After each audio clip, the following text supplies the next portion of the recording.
Hello mga ka-OFW, mga ka-airplane, mga ka-offloader, mga ka-doodles. Kumustamos mi amigos, mi amigas? So ngayon ay March 24, 2026. Ito na naman tayo sa ating gawain. Ulit lang tayo gumawa ngayon kasi nagbago na yung oras. Tapos na yung Ramadan eh. So late na tayo. So ang ganda tingnan pag ganito lang sa Europe palagi yung stock puro green, ganda. So nasa 5,900 na tayo. So ang nagpula lang si services, pumula si services eh. So ito yung mga most active, si Maynila, SM, Ali, sila ni URC, APX, PLDT, yan sila most active So, pero may mga advance dito nagsitaasan pero mga yung iba nito hindi ganong kilala So, decliners, sila yan, mga services. So, yan. So, parang nabuhayan na tayo. Bakit kamo na yan umangat na naman, So, ang dahilan siguro niyan is dahil sa langis. Kasi kahapon, si Trump mayroon siyang sinabi na mayroong magandang negosasyon na ginawa, nilalakad na parang yung muna, naka-hold muna siya. So yung crudo ngayon nasa 99, kahapon nasa 110, tapos nung nagsabi si Trump, bumagsak siya. So ganun kalakas ang boses ni Trump.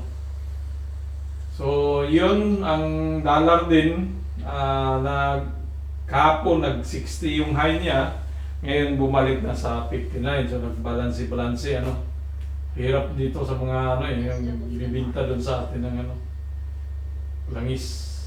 So review tayo ng stocks. Technical analysis man naman tayo. Parang kasi So kung tuloy-tuloy talaga tong siguro may nabigawa tayong video kay Isin itong dito sa saan ba yun? Ito, yung Elliott Web. May panoorin nyo lang yan. So si Isin yung top ngayon sa blue chip nag-up siya ng 553. So mataas na up 5.53 sa isang araw lang. So dati takot yung mga dito yung pagbaguhan ka.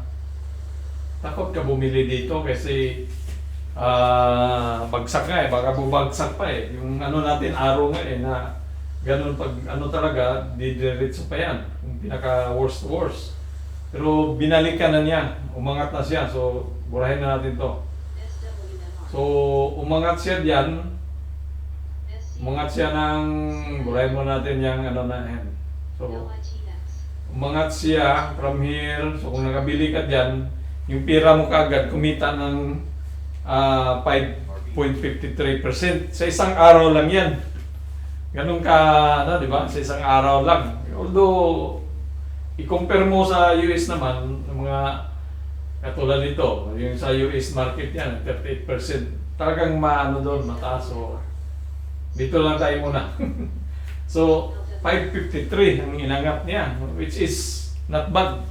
Kasi kung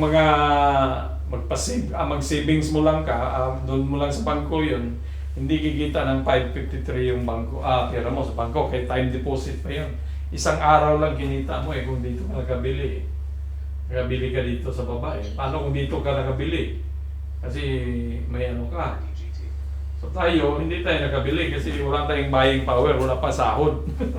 Sa sahod na tayo umaasa So yan, kung dito ka nakabili, nasa 12% ang angat niya, 12%. So kung dito ka nakapasok kapon, dito, may 5% ka na kinita kay Isin. So si Isin, ang duda natin dito, pag na-break nga yan, yung yan. Ito, na-break na niya to Yung kulay blue natin, di ba? Na-break na niya, so angat. Pag na-break pa talaga to niya yan, pati yung 3.1 turn, so, posible talaga na si Isin is gagawa ng Elliott Wave. Kung yung Elliott Wave, dahil bago ka lang, napadaan ka lang dito sa aking channel, ay mag-subscribe ka na, ano? Subscribe na kayo. Yan, pakipindot lang yan. Pindot lang yan, oh, yan, oh, kasi yung subscriber natin, 14 pa lang. Saan ba yan sila? Saan ba itong nanood ng 18? May nanood dito 137, saan ba ito sila? Hindi nag-subscribe eh. Ewan ko. So, ito, panoorin mo yung Elliott Wave kung naparaan ka dyan. So, para maano mo yan, maintindihan ano yung Elliott Wave. So, baka magpo-form siya ng ituloy niya itong Elliott Wave natin. So, ang target price naman ni Isin is BDO 3, Mito 3, Call 4. Tapos kay TradingView, so, huwag na natin perapan yung sarili natin, 3 din. So, sabihin natin maabot yung 3, ano? Mahit niya yung 3, saan ba yung 3? So, dito banda. So, babalikan niya to. So, kailangan niya i-break din yan para matuloy-tuloy pa siya sa taas, ano? So, sa ngayon, 3 lang muna. So, isipin mo kung mahit na niya yan, kung talagang gaganda na yung ano, wala nang mga problema. So, may 17 ka na naman ulit na kinita.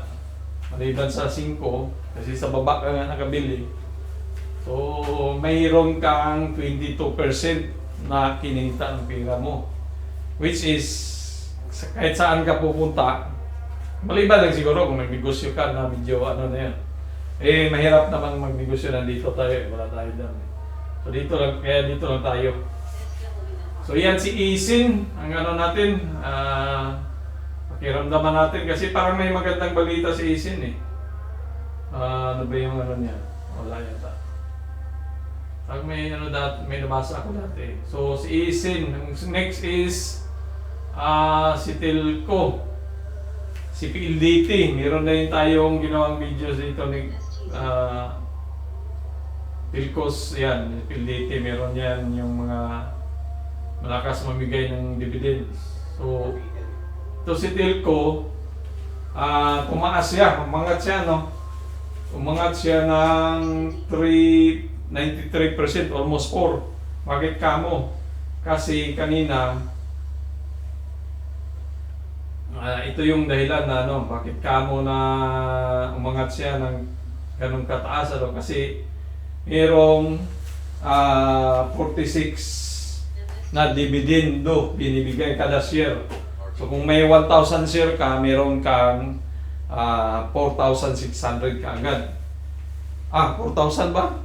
Hindi, 46,000. Ganun ba yun? Tingnan natin. May ano ko.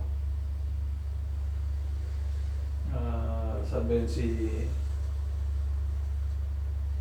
ang utilities PLDT. Wala natin, hindi natin nagawa na. So may yan o,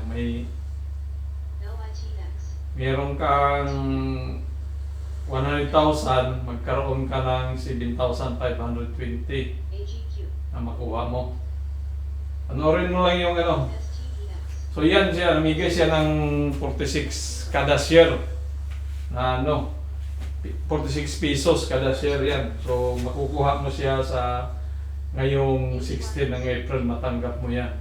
So panoorin mo yung tungkol sa mga dividend stock dito, paano yan kinukompute. Yan dito, panoorin mo yan. So lumipad siya dahil nga ex-dividend niya ngayon. So maraming naghabol kasi ang sa isip nila is mababa na talaga si Tel. So nung bumili sila dito yung mga may malaking ano, kumita na yan sila kaagad, ano? Sabihin natin nakapasok sila dito, nakabili ng doon sa 1,300. So may kita na kaagad sila na 4% sa kanilang binili. So dalawa ang ano nila, may kinita na sila sa dividends, kumita pa sa pag-angat ng presyo, ano, taas. Paano kung ma-reach pa yung ano, yung ma-reach pa tong presyo na 1,560 target price ng mga ano na ng mga broker natin, BDO, Metrobank, Call Financial. So ma-hit yan siya. So kung ma-hit yan, so sabihin natin na 1,500 lang muna, 1,500. So tumubo ng 15,000 yung pera mo, di ba? Malaking chance babalikan yan eh, kasi babalikan niya to eh, yung ano na yan. Oh. So Kasi bullish na bullish eh, maraming buyers dito eh. So, maliban na lang kung magbintahan tong mga bumili ngayon kasi may mga ibang nagdividendo. Katulad ngayon kasi umangat sila eh, kumita sila eh. So, yung mga maraming pera, yung mga malaking, lalo na yung mga foreigner, yan sila yung malaking pera eh. So, ginawa dito, bumili, umangat siya, bibibinta yun, kikita, kasi kumita na sila eh. Pag ano eh, baka magbintahan sila bukas kasi pag nagbintahan to bukas ay mangyari dyan, ito si PLDT, dito yan babagsak.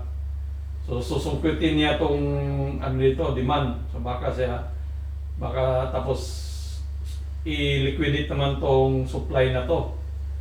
Yung pula na yan, yung pula, yan. So, kasi almost mahit na niya yung itong price na 1,560 target natin eh. So, yan yung ano natin kay Till. So, na-review na natin yan dito siya eh, nung isang araw, 2 araw.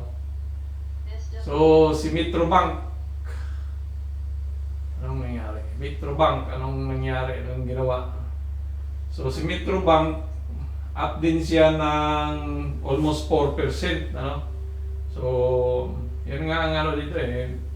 Nagkataon na ano tayo, yung wala tayong buying power, nasa mababa yung presyuhan pero wala tayong buying power. So dito, lalim na. Malalim talaga. So parang gumanda yung ano, so umangat ng 4%. Yan. So dito lang tayo, wala tayong pambili. So mga after Thursday, makatanggap tayo ng ano, dividendo, eh, pili natin ibili para dito naman, para bababa konti yung presyo natin. Meron tayong matanggap ngayong, kasi namigay ito siya ng ano eh. 26 March 2026, ito yung bigayan, so payment date, so babayaran, may tanggap tayong dividendo ngayong Huwebes, ano, mag-email yan sa ano, yung broker natin, kung saan natin binili si Metrobank. So kung tuloy-tuloy lang talaga itong ano, medyo humupa na itong kaguluhan, eh may chance na talaga na babalik yan sila dito. Babalik yan dito. Kasi ano bang nagpaangat nito? Pangko yan siya eh. Kadalasan pag may crisis, eh, siya yung wala namang balita ngayon, no? So pag bangko kasi, kadalasan sila yung apektado eh. Eh kung napanood mo itong video natin dito na ano, yung bakit bagsak ang mga bangko. So ito yung top 3 natin ngayon, nag-close sila ng ano. So top 3 natin na stock. So si Isin, si Till at saka si Metrobank, yun yung. So dito kasi sa ano tayo, yung medyo long term tayo dito. So hindi ganong kailangan mo ng magaling magalingan ng technical analysis, pero mas maganda marunong ka rin talaga mag-technical analysis. Kaya nga dito tayo sa blue chip tayo yan no. So blue chip na mga stock yung ano natin, yung tinitrade kasi malaki sila, tapos yung mga foreigner na mga investor o mga buyer o mga trader, mas uunahin nila yung dito sa blue chip. Tapos, pag kumita na yan sila, aalis yan. Lilipat naman yan doon sa mid-size cap naman ng mga companies. Doon naman yan sila dito. Dito naman yan sila sa mid-size, saan ba yun? Yan sila. Ito yung mga mid-size cap. Dito naman yan sila. Pag natapos na yan diyan sa mid-size cap, doon naman sa mga penny stock naman, doon sa mga maliit-liit na gusto nilang bilhin na parang may magandang news na nakuha nila, doon naman yan sila bibili. So rotation ang ginagawa nila, yung mga foreigner, ano. Minsan, pag tapos nila sa mid-size cap, pag walang nakitang maganda sa small cap, doon babalik na naman yan sa sa tawag nito, sa mga blue chip. Kasi mababa na yung, nagmura na naman yung blue chip, bumaba eh. So ganun yung ginagawa ng mga foreign investor. At yan ang sasabayan natin kasi Kung tayo-tayo lang Pilipino, mga retailer na mga Pilipino, mga ano, wala, hindi ganong gumagalaw yung stock na yan. Kasi billions minsan, millions yung ano nila sa mga foreigner siyempre, isipin mo naman, dolyares, tapos pag-convert mo ng peso, ano, lalo na ngayon na ano, taas yung palitan. Di ba? So, sa piso nila, yung $100 nila is equivalent na siya ng 59,000. So, lang yun. 59,000. 5,000. 6,000 almost piso, di ba? So, kaya mainam dito. Mas mainam dito although sa mid-size cup, may mga magandang company naman din dito. Piliin mo lang para ano. So, kaya dito muna tayo sa blue chip para medyo madali tayong ano. Tingnan mo si Metrobank, dito tayo nagabili. Ngayon, umaksyon na siya ng paangat, di ba?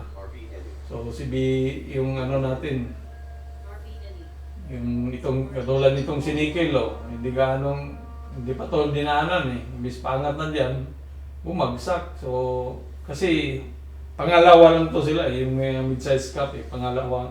After matapos yung mga APAM, mga foreigners na blue chip, lilipat sila dito. So, nandoon pa sila ngayon sa blue chip. So, baka next month dito naman yan sila lilipat sa mga mid-size cup. So, yan lang po. At sana naman may natutunan kayo. At huwag kalimutan mag-subscribe sa ating channel. Adios mi amigos, mi amigas. Babus!